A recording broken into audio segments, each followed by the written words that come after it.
If I told you that your school deliberately left out the one subject that could have made you $1,506 richer every year, would you believe me?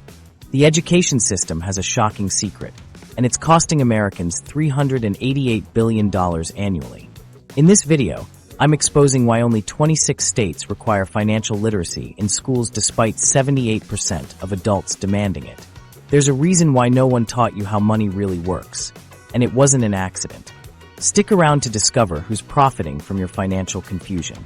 The $388 billion secret. Did you know Americans collectively lost $388 billion last year because they didn't understand basic money concepts? That's not a typo, billion with a B. According to the National Financial Educators Council's 2023 survey, the average American lost $1,506 last year due to financial illiteracy. That's money straight out of your pocket because you weren't taught basic financial skills. Now take a step back and think about what $1,506 per year actually means over time. We're not talking about a one-time oops that you can brush off. This is happening year after year after year. For someone starting their adult life at 20 and retiring at 65, that's 45 years of unnecessary financial losses. If you just invested that $1,506 every year with a modest 7% return, you'd have over $300,000 by retirement age. That's a vacation home. That's helping your kids through college. That's peace of mind in your golden years. All gone because nobody taught you how money works. Let's look at what's actually happening in real life. Take Jessica from Portland, who racked up $24,000 in credit card debt after college because no one explained how compound interest works against you when you only make minimum payments. I honestly thought I was being responsible by paying what the credit card company asked for each month, she says. No one ever told me that paying the minimum meant I'd be in debt for decades. Or consider Marcus, who took out a payday loan to cover an emergency car repair. That $400 loan ended up costing him over $1,200 in fees and interest over just 3 months. They made it sound so simple, just pay us back on your next payday. But then there were all these fees I didn't understand, and suddenly I was trapped in this cycle of borrowing to pay off the previous loan. These aren't isolated incidents. A 2022 FINRA study found that 53% of Americans couldn't answer basic questions about interest rates, and 68% failed questions about how inflation affects purchasing power. Think about that. More than half of the country doesn't understand how interest works, yet we expect people to navigate student loans, mortgages, and retirement accounts. The financial mistakes people make without proper education follow predictable patterns. They're paying ATM fees because they don't understand banking. They're missing employer 401k matches, literally turning down free money. They're buying homes without understanding how escrow, PMI, or adjustable rate mortgages work. They're starting businesses without basic accounting knowledge. They're falling for get-rich-quick schemes because they can't tell legitimate investments from scams. What's even more frustrating is that financial illiteracy doesn't hit everyone equally. Research from the Global Financial Literacy Excellence Center shows that financial knowledge gaps are widest among women, minorities, and lower-income Americans, the very groups who can least afford to lose money to avoidable mistakes. Take investing, for example. A 2023 Gallup poll found that while 61% of Americans overall own stocks, that number drops to just 46% among Black Americans and 28% for households earning under $40,000 annually. When you don't understand the power of compound returns and the importance of long-term investing, you're essentially cutting yourself off from one of the most powerful wealth-building tools available. The knowledge gap creates a confidence gap, too. A Harris poll from last year found that 72% of Americans feel stressed about their finances, with the number one reason being that they don't know enough about financial matters to make good decisions. People are literally losing sleep because schools didn't teach them what a credit score is or how tax brackets work. But here's the thing, this widespread financial confusion isn't random. It creates predictable, exploitable consumer behavior patterns. Banks earned over $15.5 billion in overdraft and non-sufficient funds fees in 2019 alone. Credit card companies made $120 billion in interest charges in 2022. Payday lenders charge annual percentage rates that can approach 400%. When you don't understand financial products, you're more likely to use them incorrectly and pay more fees. Think about it this way. Financial institutions are legally required to disclose their terms and conditions. They do, in documents filled with tiny print and complex language that most people simply don't read or understand. A 2021 Pew Research study found that 81% of Americans say they typically accept terms of service without reading them. Is that your fault, or is it the fault of a system that never taught you what to look for? The pattern becomes clearer when you look at financial marketing. Have you noticed how investment apps emphasize how easy investing is, not how to build a properly diversified portfolio? Or how credit card commercials show the rewards but never mention interest rates? The marketing targets your knowledge gaps specifically. Now, I'm not saying there's some shadowy cabal plotting to keep you financially ignorant, but I am saying there are powerful industries that benefit enormously from a financially unsophisticated population.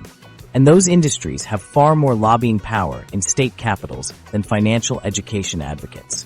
Consider this. We require students to learn the quadratic formula, which most will never use again, but don't require them to learn how credit scores work, which will affect their ability to rent apartments, buy homes, and sometimes even get jobs. We teach the history of ancient civilizations, but not how to file taxes. Students can graduate knowing how to dissect a frog, but not how to build an emergency fund. What makes this especially frustrating is that financial education works when it's properly implemented. A study from Montana State University found that students who received financial education were more likely to choose low-cost financing options and less likely to carry credit card balances. Research from the Federal Reserve shows that states with financial literacy mandates see improved credit scores among young adults and lower delinquency rates. The knowledge gap doesn't just hurt individuals, it hurts our entire economy. The Financial Industry Regulatory Authority estimates that financial illiteracy contributes to Americans paying $25 billion annually in unnecessary credit card interest and fees alone. That's money that could be spent supporting local businesses, investing in education, or building emergency funds to prevent future financial crises. So why aren't we seeing a massive push to require financial education in every school? Why is something that could save Americans billions of dollars and significantly improve quality of life still considered optional in most states? Some argue it's about curriculum competition. There are only so many hours in a school day. Others point to teacher preparation. Most educators weren't trained to teach financial concepts. But consider this. We somehow find time and resources to teach subjects far less immediately relevant to students' adult lives. The state-by-state education lottery. Beyond the excuses about curriculum constraints lies an even more troubling reality. Your financial future might be determined by nothing more than state borders. While we've established that financial literacy matters, the shocking truth is that the education you receive depends almost entirely on your zip code. It's a geographic lottery where the prize is financial stability, and not everyone gets a ticket. Let's look at the map of financial education across America. Currently, only 26 out of 50 states require standalone financial literacy courses. That means in nearly half the country, students graduate without ever being required to learn how credit cards work, how to budget, or how to avoid predatory loans. What's even more concerning is how drastically these requirements vary. If you grew up in a state like Ohio, you received mandatory financial education that research shows can boost your credit score by as much as 40 points. But if you grew up just across the border in Pennsylvania, you might have learned nothing about money management at all. How is this fair? The disparity becomes even more apparent when you examine the quality of financial education across states. Some states offer comprehensive programs covering budgeting, saving, investing, and understanding credit, real-world skills that translate to financial success. Others barely scratch the surface with basic concepts tucked into other subjects where they're easily overlooked. Take states like Iowa and Indiana, for example. Their approach integrates financial literacy into broader courses like economics or math. While this might seem practical, it often dilutes the focus on personal finance. The result? Students receive inconsistent and often inadequate financial instruction compared to peers in states with standalone courses. This patchwork approach to financial education isn't just uneven, it's relatively new. Most states that have financial literacy requirements only implemented them in the last decade. California, for instance, just recently passed legislation mandating a standalone personal finance course for high school students, but it won't be fully implemented until the 2030 to 31 school year. Think about that. An entire generation of California students will graduate before this. Essential education becomes standard. The consequences of this state-by-state lottery extend far beyond the classroom. When we compare financial literacy test scores, students in states with mandatory financial education consistently outperform those without such requirements. These aren't just academic distinctions. They translate to real-world outcomes that follow students long after graduation. Consider the evidence from Georgia and Texas, where researchers tracked students before and after financial education mandates were implemented. The results were striking. Students who received personal finance instruction had higher credit scores and lower delinquency rates than their peers who missed out on this education. These aren't small differences. They represent thousands of dollars saved over a lifetime and countless doors opened through improved credit access. The impact doesn't stop at credit scores. Research consistently shows that students who receive financial education in high school are more likely to engage in positive financial behaviors throughout adulthood. They're more likely to budget effectively, build emergency savings, and make informed decisions about investments and debt. In essence, the state where you happen to attend high school could determine whether you retire comfortably or struggle with debt for decades. What makes this geographic lottery even more frustrating is that we know financial education works. It's not theoretical. There's solid evidence that when students receive quality financial instruction, they make better financial decisions. The skills they learn translate directly into improved financial outcomes, from higher savings rates to more responsible borrowing behaviors. The National Financial Educators Council has documented these disparities in detail. Their research reveals that many states that don't require standalone courses instead opt for integrated approaches, where financial concepts are supposedly woven into other subjects. But integration often means dilution. When financial literacy is everyone's responsibility, it becomes no one's priority. Let's be clear about what this means in practical terms.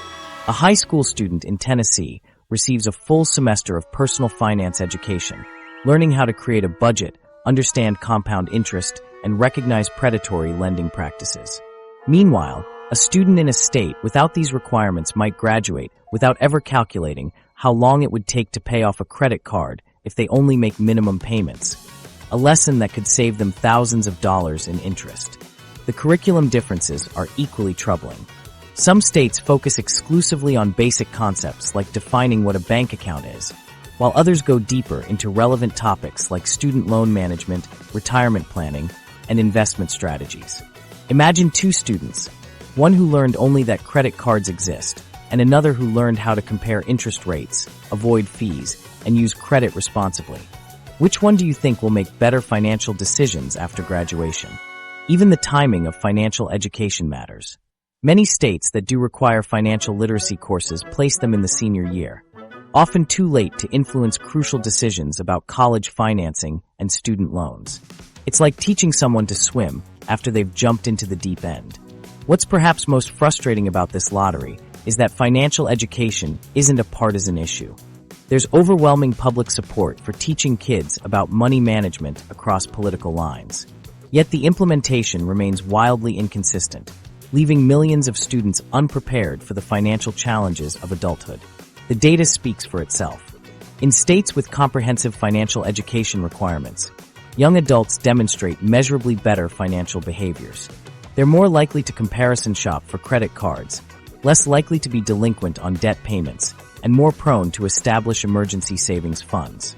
These aren't just good habits.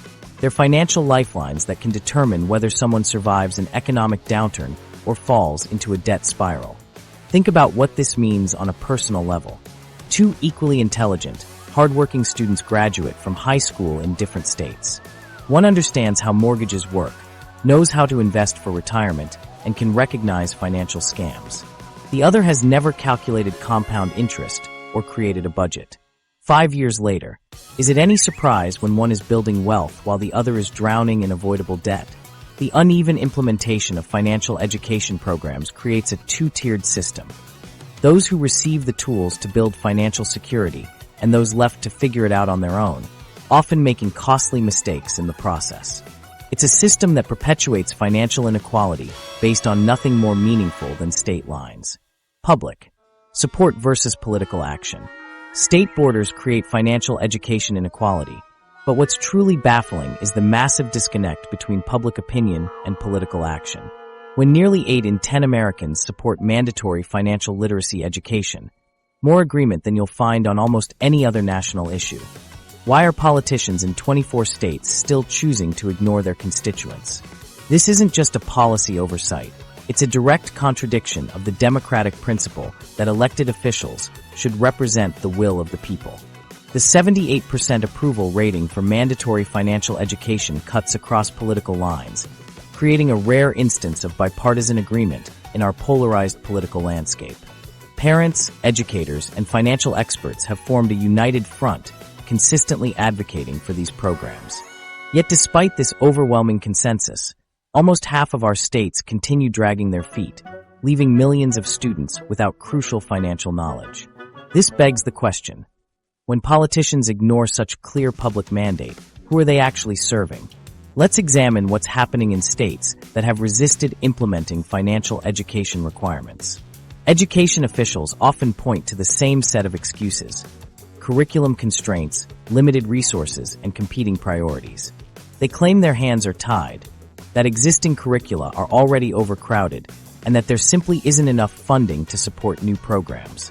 Meanwhile, the National Financial Educators Council maintains that financial education deserves the same rigorous standards as other core subjects. The Financial Literacy and Education Commission has identified a concerning pattern. Many states prioritize traditional subjects like STEM while relegating financial education to an optional or secondary status. This creates a situation where essential money management skills are treated as less important than academic subjects that many students may never apply in their daily lives. What makes this situation more frustrating is that we know change is possible. Take Pennsylvania, for example.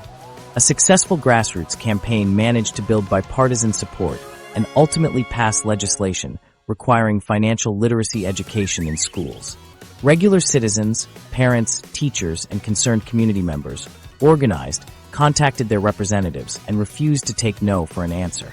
Their persistence proved that public advocacy can indeed overcome legislative inertia.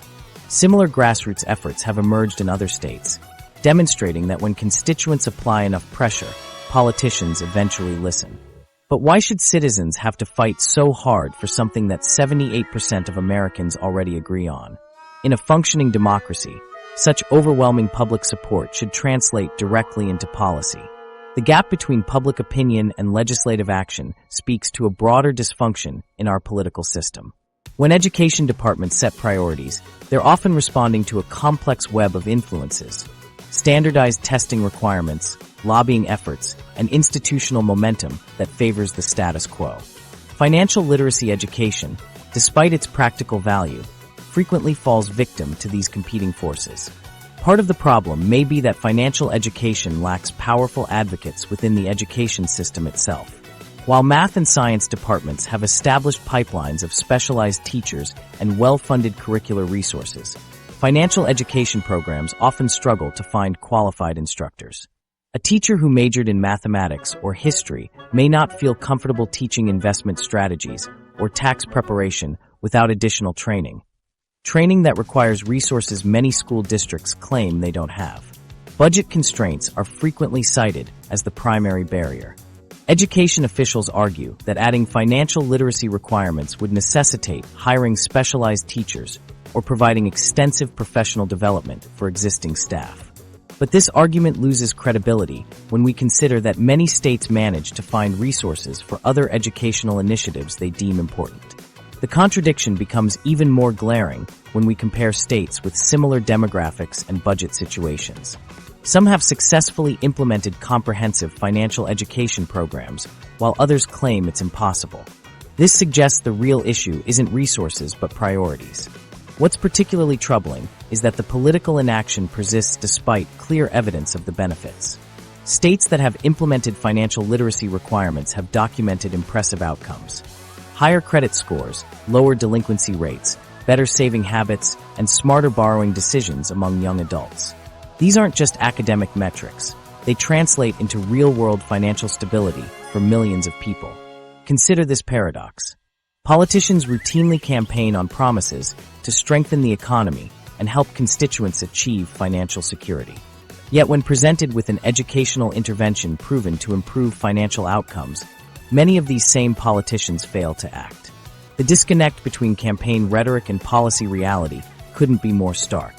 This inconsistency points to a disturbing possibility. Perhaps some powerful interests benefit from maintaining a financially uninformed population. When citizens lack the knowledge to navigate complex financial systems, they're more vulnerable to predatory practices and poor financial decisions that generate profits for certain industries. But before we fully embrace conspiracy theories, we should acknowledge that bureaucratic inertia plays a significant role. Education systems, like many large institutions, are resistant to change. Curriculum revisions require extensive planning, resource allocation, and administrative coordination. Adding a new mandated subject disrupts established routines and creates implementation challenges that many education departments simply prefer to avoid. Still, the question remains: if public opinion, expert recommendations, and research evidence all support mandatory financial education, why hasn't it been universally adopted? The slow, piecemeal implementation across states suggests that more than just practical considerations are at play. The current situation creates a troubling inequality. Students in states with financial education requirements gain valuable knowledge and skills that give them a significant advantage throughout their lives.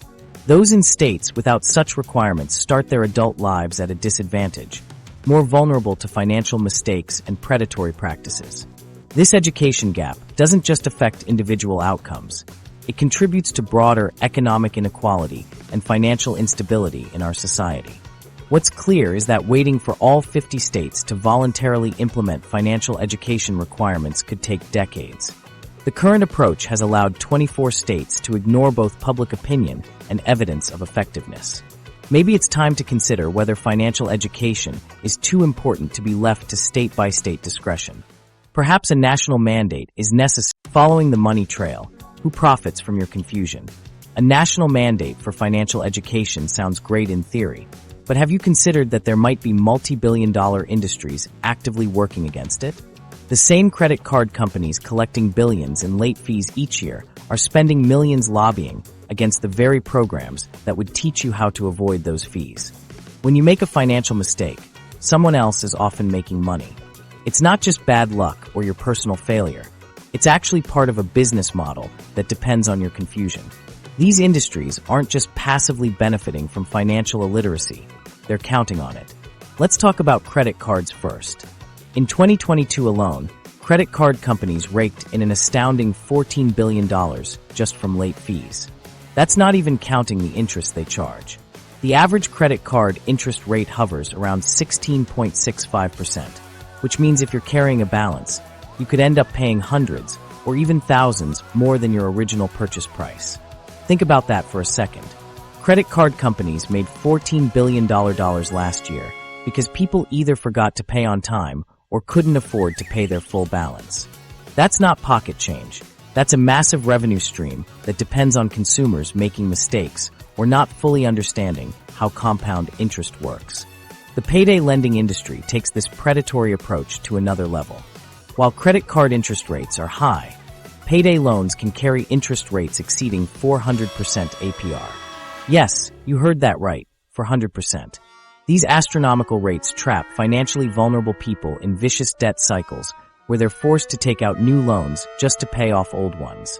Imagine borrowing $500 and ending up paying back $2,500 because you got caught in this trap.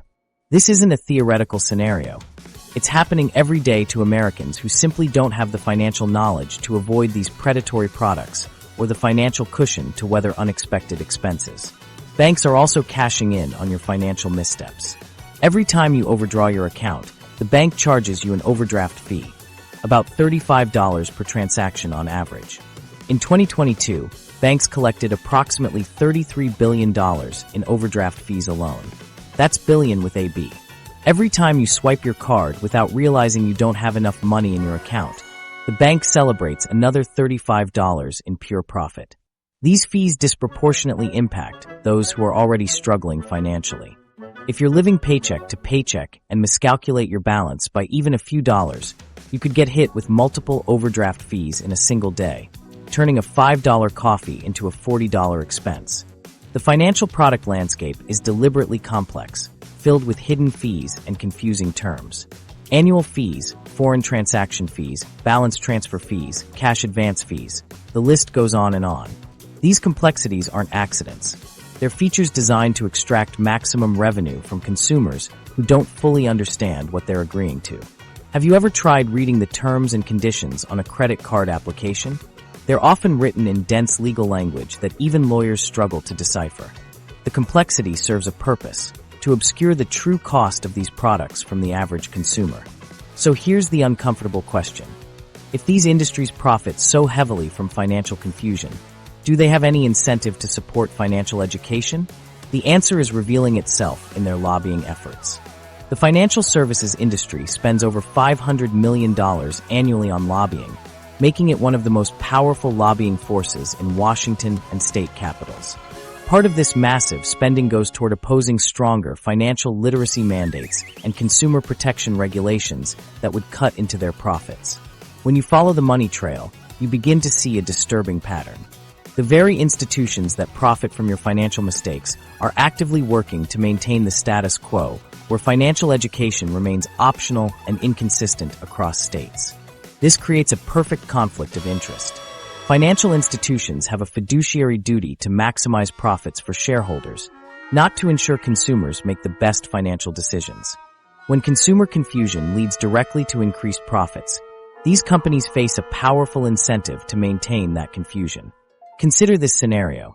If every high school student in America graduated with a strong understanding of compound interest, predatory lending, and how to avoid unnecessary fees, how much revenue would banks and credit card companies lose? Billions, potentially.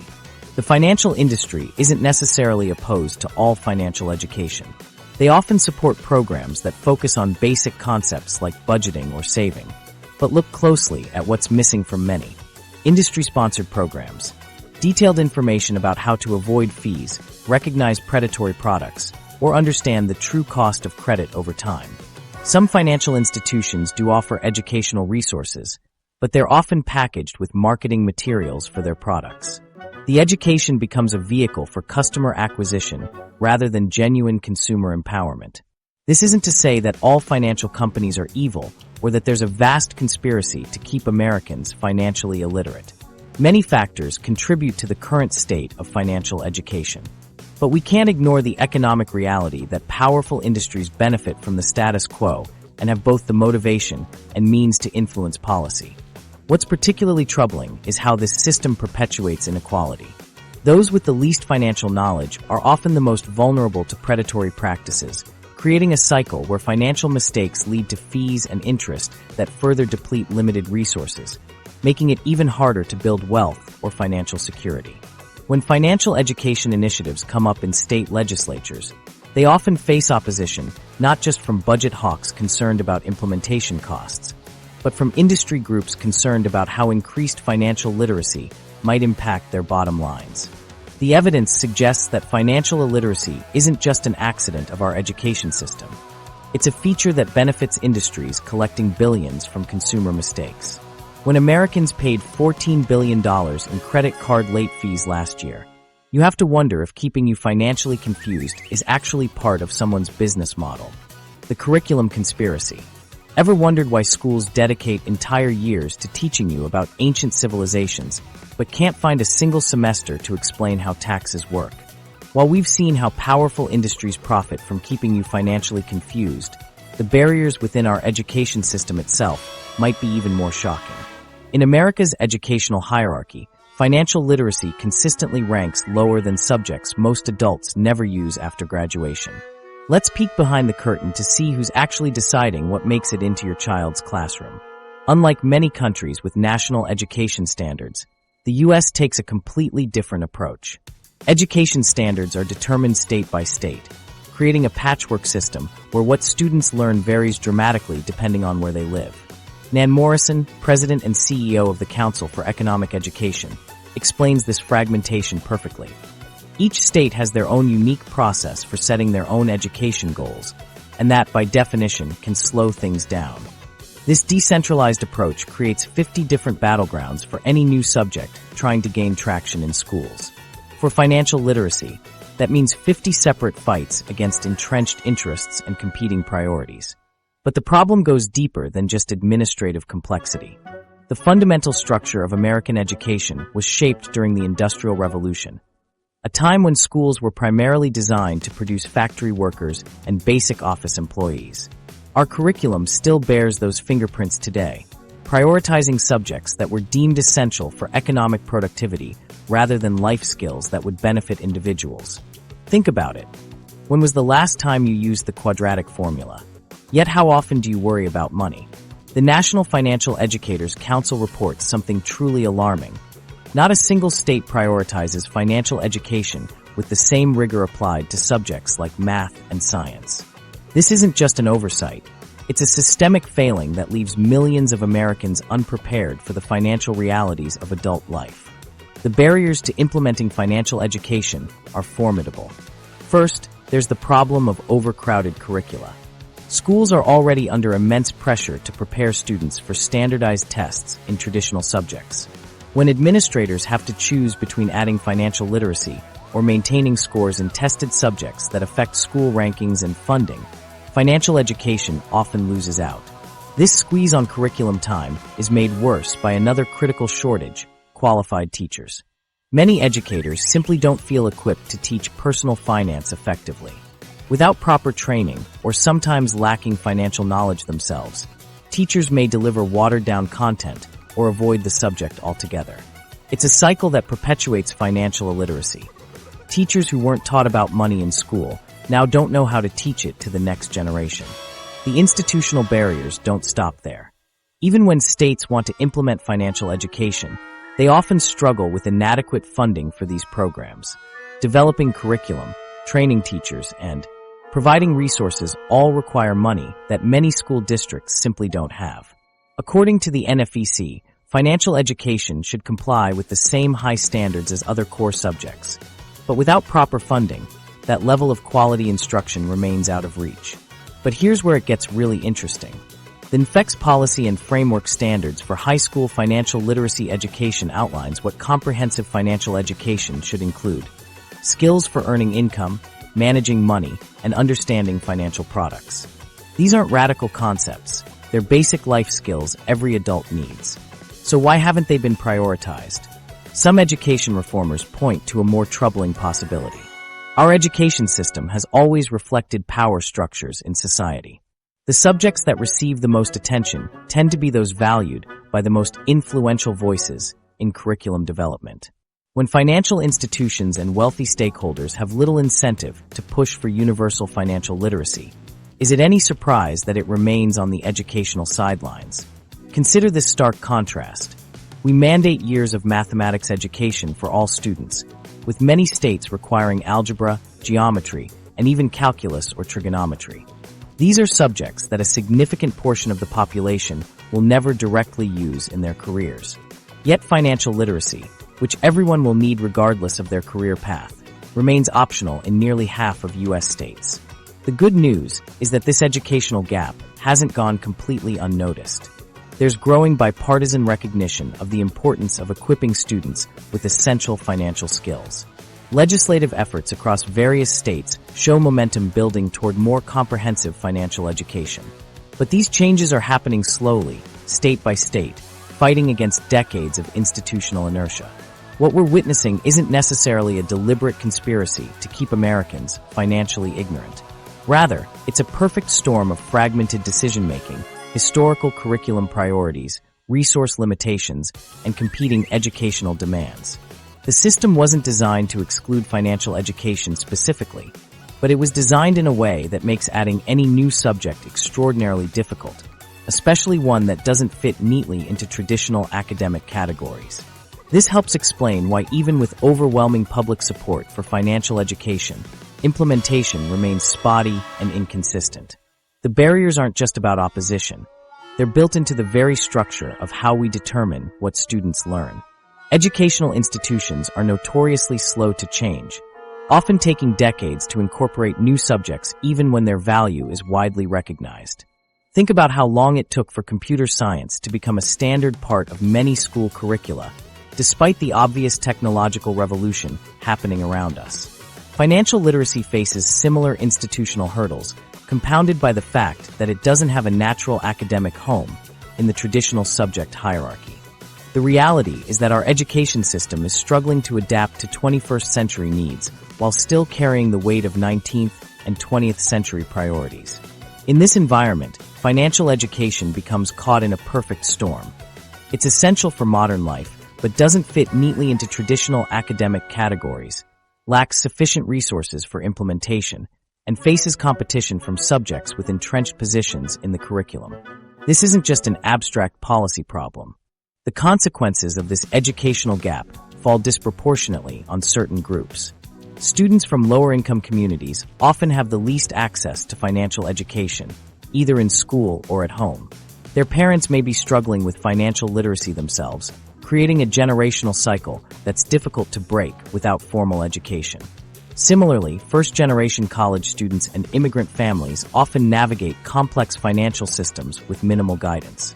Without school-based financial education, they're left to learn through trial and costly error, exactly the kind of knowledge gap that predatory financial services exploit. What's particularly frustrating is that research consistently shows the effectiveness of financial education when it's implemented properly.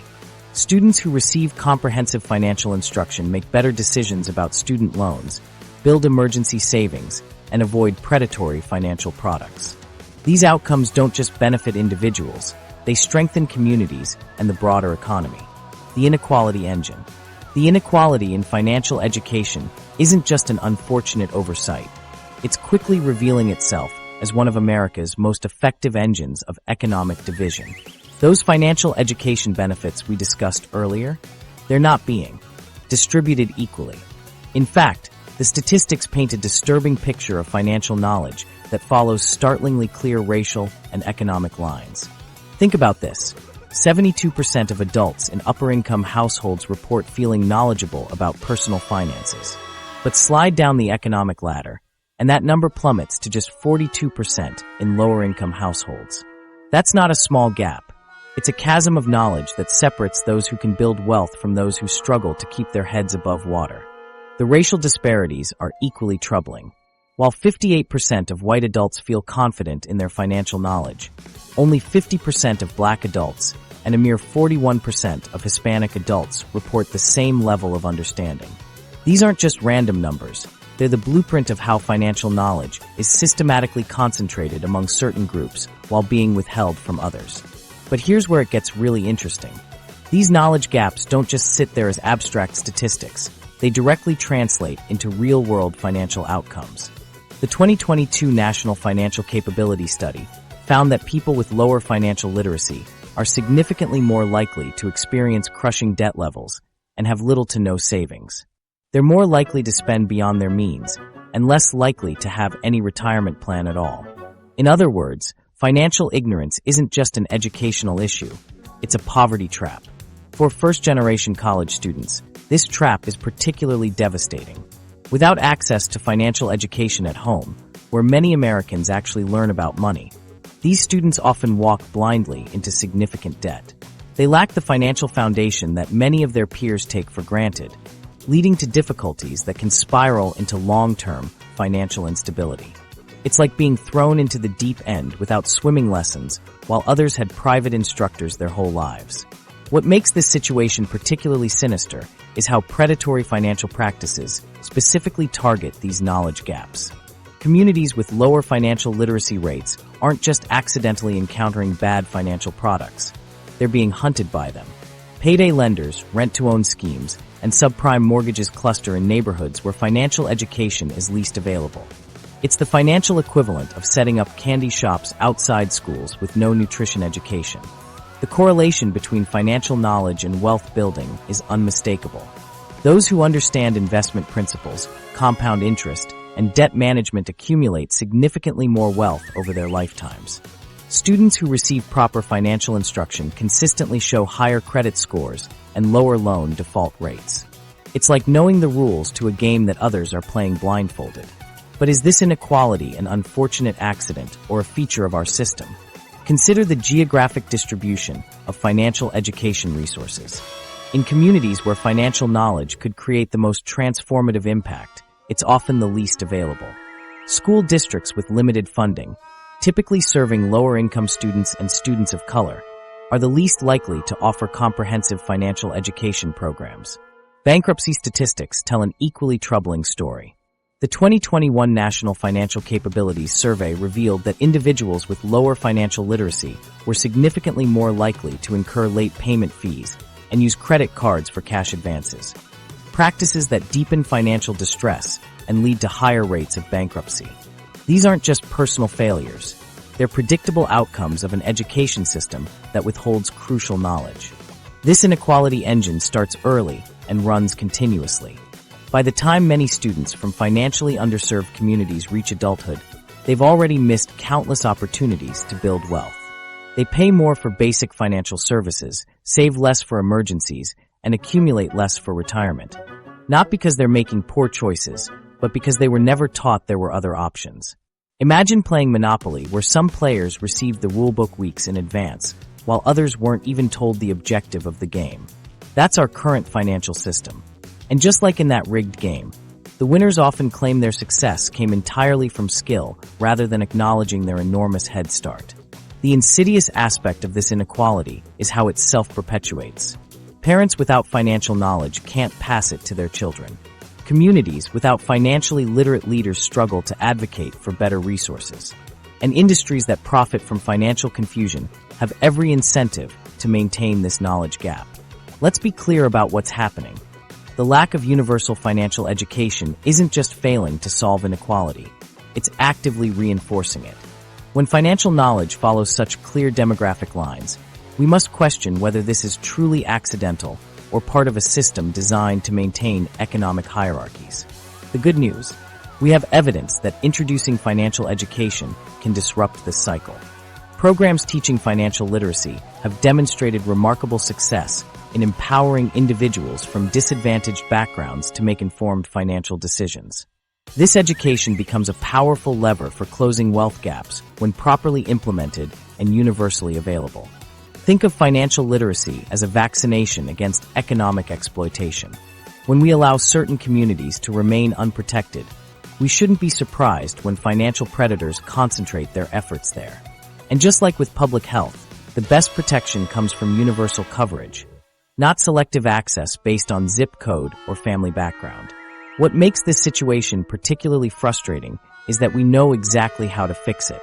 Universal, high-quality financial education has been proven to reduce economic inequality. Students who receive this education, regardless of background, show improved financial behaviors and outcomes. The educational intervention works. We simply haven't deployed it equally. Some critics might argue that financial education can't solve structural economic problems. And they're partially right. Education alone can't eliminate discrimination or create jobs where none exist. But financial knowledge does give people better tools to navigate these challenges and avoid the many traps set for the financially uninformed. The uneven distribution of financial knowledge creates a self-reinforcing cycle. Those with financial literacy accumulate more wealth, which they can use to secure even better financial education for their children, while those without struggle to escape paycheck-to-paycheck living. Breaking this cycle requires intentional intervention. Precisely the generational money gap. Breaking the cycle of financial inequality isn't just about race or class. It's about generations caught in radically different financial worlds. The gap between what our grandparents experienced and what today's young adults face is staggering. Yet we're still handing out financial advice that belongs in a museum. When boomers were 35, they owned 21% of America's wealth. Millennials at the same age? A mere 3.2%. And it's not because of avocado toast. Young adults today are navigating financial challenges that would have been unimaginable to previous generations, without the financial education needed to survive them. Let's talk about student loans. The trajectory is alarming. Gen X graduates hit an average debt of about $60,000 by their late 20s. Millennials? They reached that same crushing debt level in their mid-20s. Each generation is accumulating serious debt faster than the last, with less preparation for handling it. This massive debt burden comes at precisely the time when young adults should be building their financial foundation. Instead, many find themselves treading water, with 72% reporting feeling stressed about personal finance, according to a 2023 survey by the National Financial Educators Council. That's not just a few anxious 20-somethings. That's nearly 3/4 of an entire generation carrying financial stress as a constant companion. But wait, aren't today's young people just financially irresponsible? The data tells a different story. A shocking 21% of Gen Z members, ages 18 to 27, and 28% of millennials, ages 28 to 43, report that their parents simply never taught them how to build financial wealth. How can we expect financial responsibility without financial education?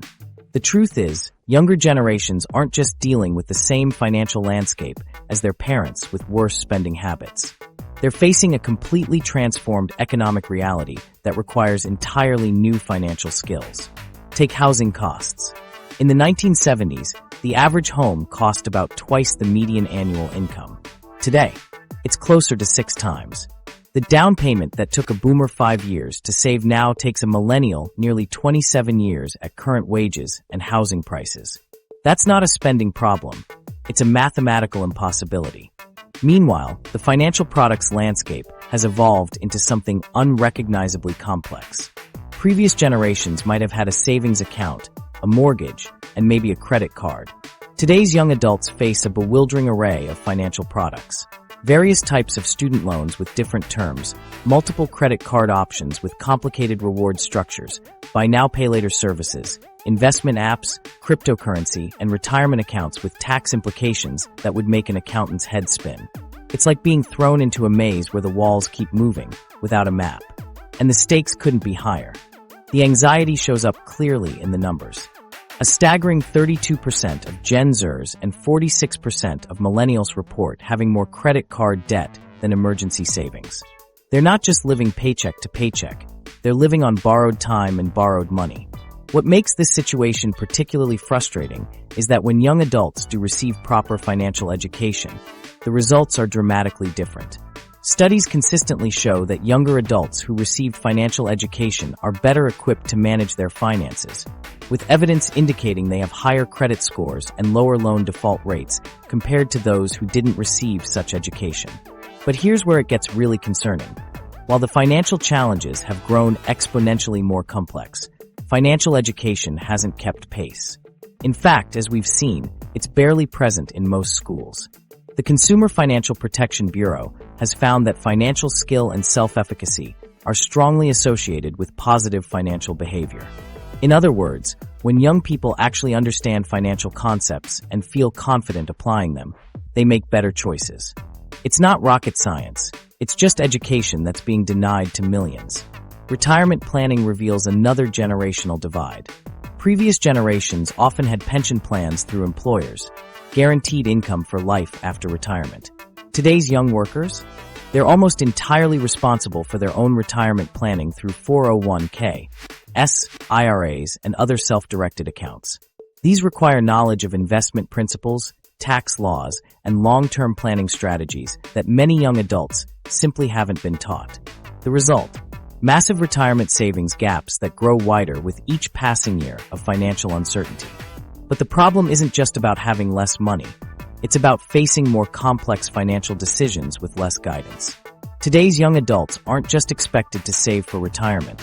They're expected to be their own investment. Managers, tax strategists, insurance experts, and financial planners all rolled into one. And they're expected to figure it all out while carrying unprecedented levels of debt. This is why throwing around simplistic advice like just save more or cut back on luxuries misses the mark so completely. When previous generations tell younger ones to follow the financial playbook that worked for them, it's like handing someone a map to a city that no longer exists. Here's what makes this generational divide so pernicious. It's self-reinforcing. Without proper financial education, young adults make costly mistakes early on. These mistakes create financial setbacks that can take years or even decades to overcome. By the time they've learned the hard lessons through trial and error, they've already lost years of potential wealth building that they can never get back. The National Financial Educators Council emphasizes that financial literacy education can help break cycles of economic insecurity, particularly for young adults who often lack foundational financial knowledge. This isn't just about teaching people to balance a checkbook. It's about providing the tools to break intergenerational cycles of financial struggle. What would happen if we actually taught young people how money works in today's world, not yesterday's? The evidence suggests we'd see a generation far better equipped to handle their financial futures. Imagine if instead of learning about the financial world through painful mistakes and debt cycles, young adults entered adulthood with a clear understanding of how student loans actually impact their future, how compound interest works, both for and against them, and how to evaluate financial products in an increasingly complex marketplace. The irony is that the information itself isn't particularly complicated. Basic financial principles can be taught effectively even to young children.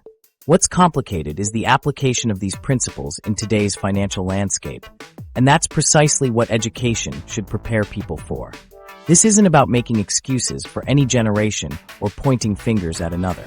It's about recognizing that the financial playing field has transformed dramatically, while financial education has remained stuck in the past, if it exists at all. And this brings us to perhaps the most important point. Financial education isn't a luxury or a nice-to-have. For today's young adults, it's an absolute necessity for survival in an increasingly complex economic landscape. The stakes are simply too high to continue treating financial knowledge as optional. Success stories when financial education works. While most young Americans struggle through a financial maze blindfolded, students in Utah have been receiving mandatory financial education since 2003. What happened in these classrooms that transformed an entire generation's relationship with money? The results challenge everything we think we know about financial literacy and prove that the cycle of financial ignorance isn't just breakable. It's already being broken right under our noses. Utah pioneered the financial education movement by becoming the first state to require a financial literacy course for high school graduation. Their general financial literacy program isn't just another box to check. It's a comprehensive curriculum that's showing remarkable long-term outcomes. Students who've gone through this program consistently report feeling better prepared to handle personal finances than their peers in states without such requirements. This isn't just about feeling confident.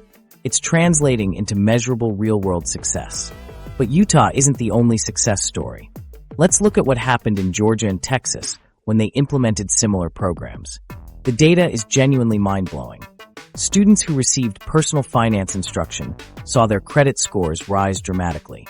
In Georgia, the first cohort scores increased by 7 points, the second by 18 points, and by the third cohort, they were seeing improvements of nearly 27 points. Texas showed similar impressive gains. Think about what a 27-point credit score boost means in practical terms. That's the difference between getting approved or denied for an apartment. It's thousands saved on a car loan or mortgage. It's the difference between financial struggle and stability, all from a single high school course. Tennessee joined the movement in 2013, making financial literacy a graduation requirement. The results: students report significantly higher confidence in managing their finances compared to peers in states without these programs. This confidence translates directly into better decision-making when these young adults encounter real financial challenges. One of the most striking benefits shows up in student loan behaviors. The National Financial Educators Council has found that states implementing financial literacy requirements see notable decreases in student loan default rates.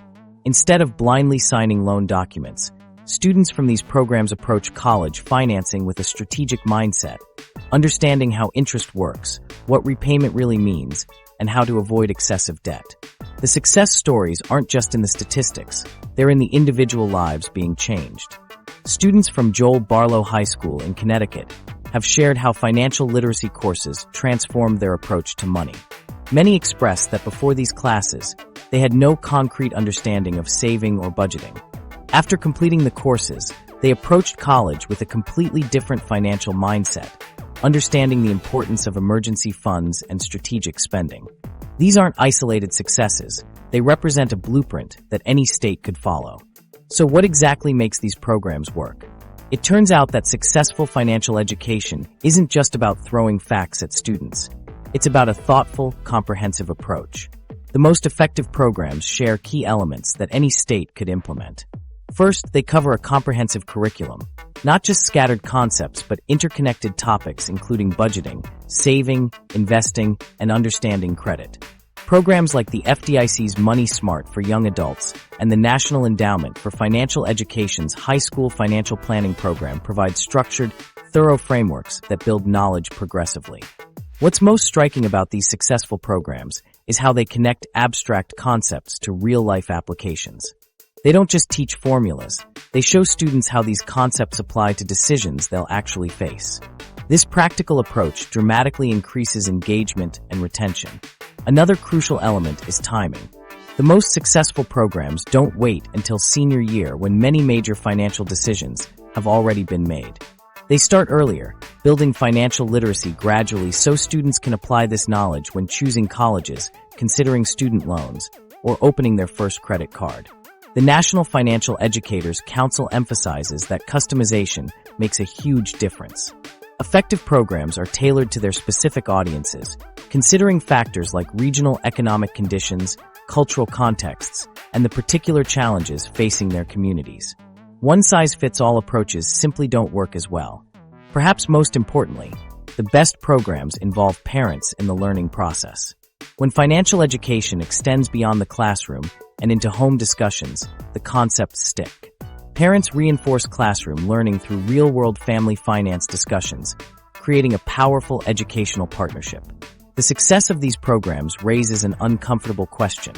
If we know how to effectively teach financial literacy, and we can see the dramatic positive outcomes, why isn't this a priority in every state? The evidence is overwhelming. Financial education works when implemented properly. The contrast between states with comprehensive programs and those without creates a stark disparity in financial outcomes. Students from states without financial literacy requirements enter adulthood at a significant disadvantage, often making costly mistakes that could have been easily avoided with basic education. Consider what it means to graduate high school without understanding how interest compounds on credit cards, how student loans work, or how to build an emergency fund. It's like being thrown into the deep end without swimming lessons. We wouldn't consider that acceptable for physical education. Why do we accept it for financial education? The most encouraging aspect of these success stories is that they provide a clear, replicable model. States looking to implement financial literacy requirements don't need to reinvent the wheel. They can adopt proven curricula, teaching methods, and implementation strategies that have demonstrated success elsewhere.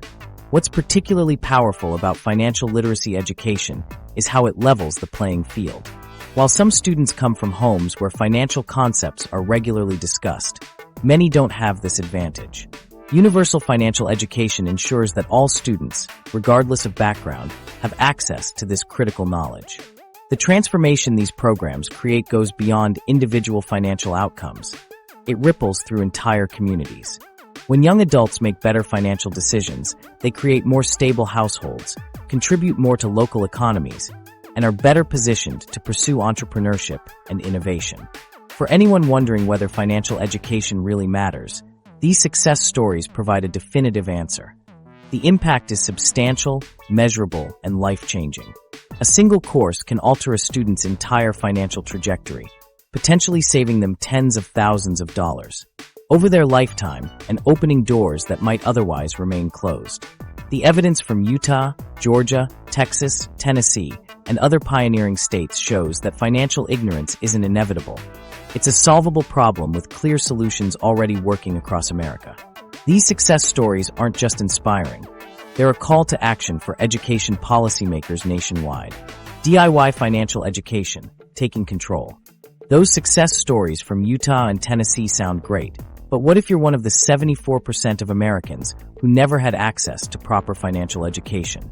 The shocking reality is that the same information that boosted those students' credit scores by 27 points is available to you right now. But powerful institutions are betting you won't go looking for it. The financial landscape might seem designed to keep you confused, but there's good news. You don't need to wait for education reform to take control of your financial future. Let's face it, if you didn't learn about money in school, you're not alone.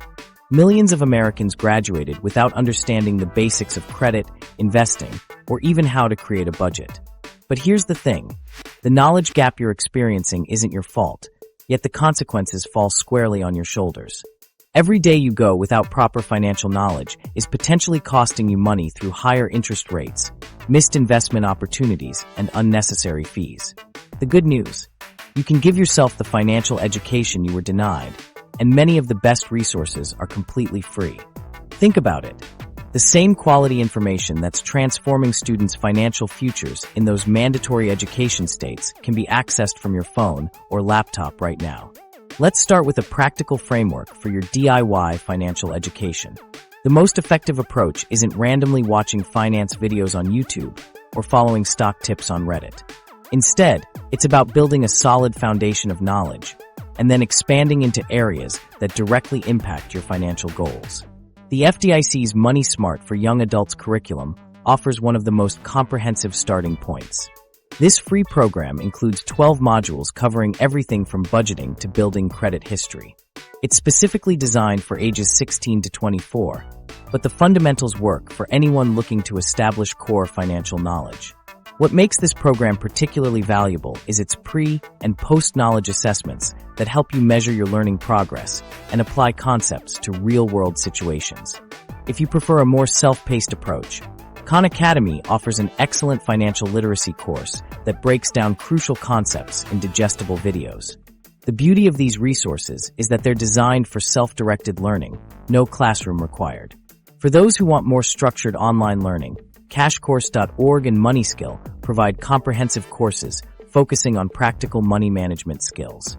These platforms are perfect if you're looking to enhance specific areas of your financial literacy, like debt management or investment basics. But before diving into any curriculum, it's smart to assess your current financial knowledge. Various financial education platforms offer self-assessment tools that help identify gaps in your understanding and skills. This diagnostic approach prevents you from wasting time on concepts you already understand, while ensuring you don't miss critical knowledge areas. The National Financial Educators Council emphasizes that financial literacy is crucial for making informed decisions about personal finance and achieving long-term financial stability. With that in mind, here's a step-by-step plan for improving your financial literacy, regardless of your starting point. First, set clear financial goals. Are you trying to get out of debt? Save for a home? Build retirement wealth? Your specific objectives will help determine which financial topics deserve your immediate attention. Second, create a budget that tracks your income and expenses. This fundamental step provides a snapshot of your current financial situation and creates awareness of your spending habits. You might be surprised how much this simple practice reveals about your relationship with money. Third, take advantage of free online resources and courses.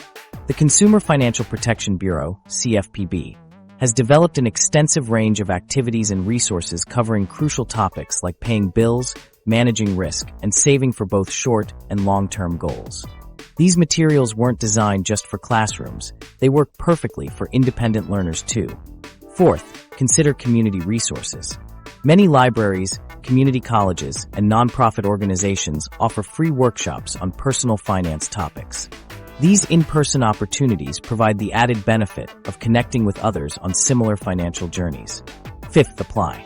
What you learn immediately. Financial education isn't just theoretical. It's about changing behaviors. As you learn concepts, implement them in your daily financial life. Whether that's setting up an emergency fund, reviewing your credit report, or adjusting your tax withholdings.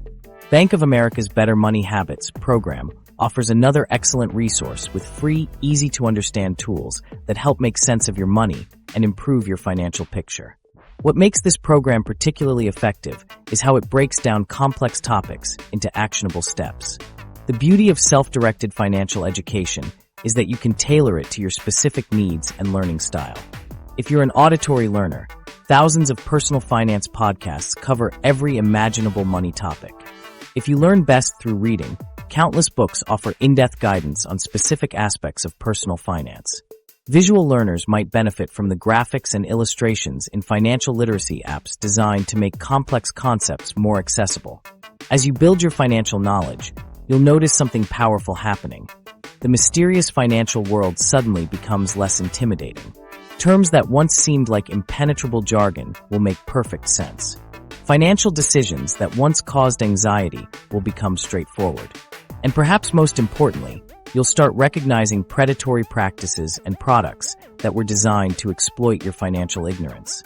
The knowledge you gain becomes a shield against those who profit from your confusion. When you understand how compound interest works, payday loans lose their appeal.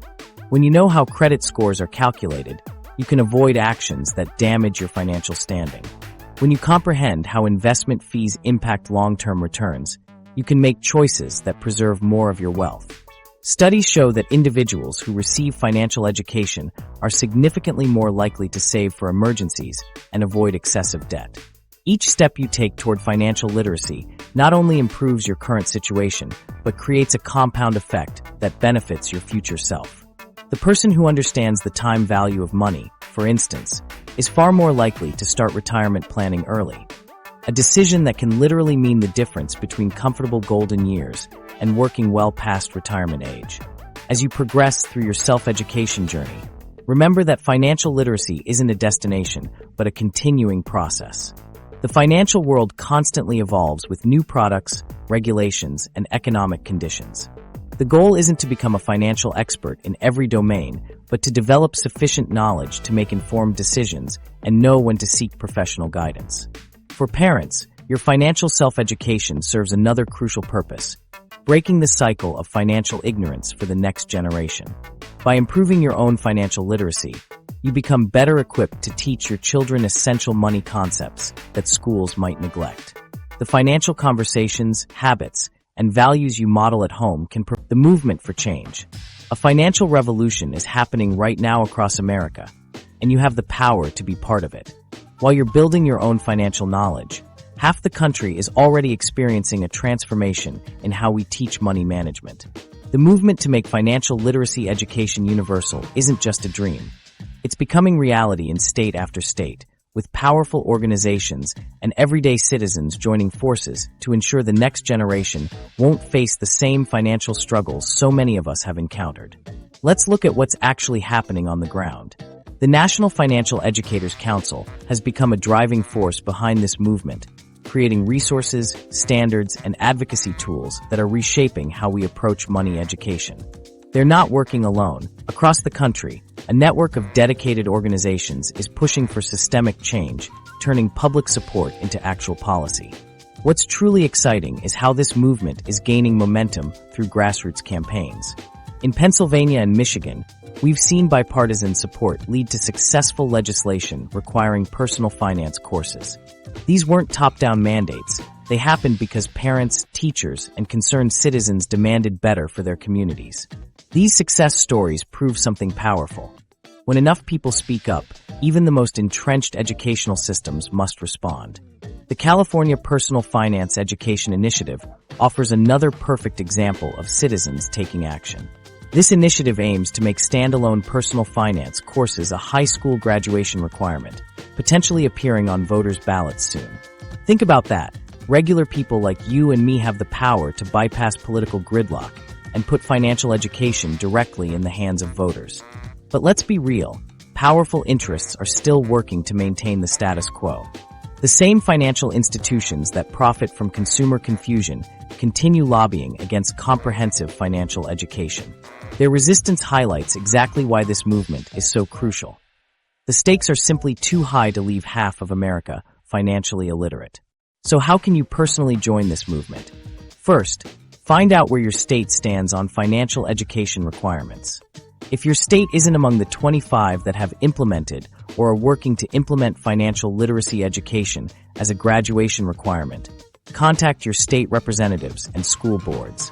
Share the evidence we've discussed throughout this video about how financial education improves credit scores, reduces debt, and creates more economically stable communities. Consider partnering with established organizations focused on financial literacy. The National Financial Educators Council, the National Endowment for Financial Education, and the Financial Literacy and Education Commission all provide resources for advocates. These groups have already developed the frameworks and arguments needed to convince decision-makers. You don't have to reinvent the wheel. Social media has become a powerful tool for spreading awareness. Share articles, studies, and personal stories about financial literacy's impact. Use hashtags like #FinancialLiteracyNow or #MoneyEducationMatters to connect with others who share your passion. Remember that part of what makes this movement so powerful is that it transcends political divides. 78% of Americans support mandatory financial education, making this a truly bipartisan issue. If you're a parent wondering what you can do while waiting for the education system to catch up, you have excellent resources at your fingertips. The FDIC's Money Smart program offers age-appropriate curricula for teaching financial concepts from pre-kindergarten through 12th grade. This free resource gives you structured activities to introduce your children to everything from basic saving concepts to complex investment strategies. The Consumer Financial Protection Bureau also provides a wealth of activities and lesson plans designed specifically for parents and educators. These resources make teaching children about money management, budgeting, and saving accessible even if you're still building your own financial knowledge. For those of you who work in education, consider becoming an advocate within your school. Propose after-school financial literacy programs, volunteer to teach a workshop, or bring in guest speakers from local banks or credit unions. Many financial institutions have community education programs they're eager to share with schools. They just need someone to open the door. Business owners can also play a vital role in this movement.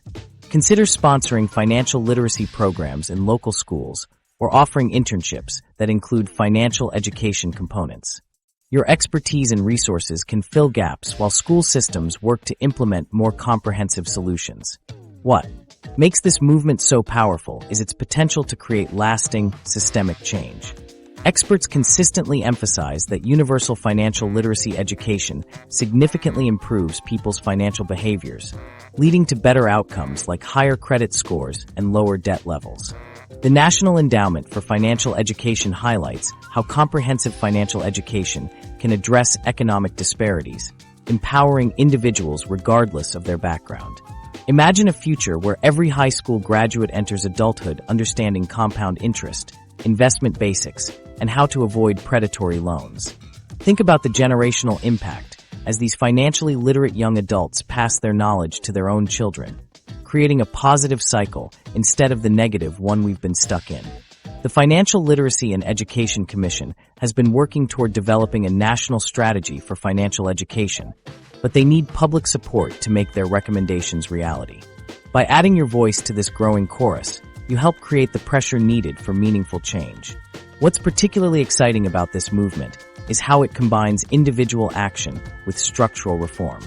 While we push for systemic changes in education, we're simultaneously empowering ourselves and our communities through self-education and resource sharing. This two-pronged approach means we don't have to wait for policy changes to start making a difference. Consider starting small in your own community. Organize a financial literacy workshop at your local library, community center, or place of worship.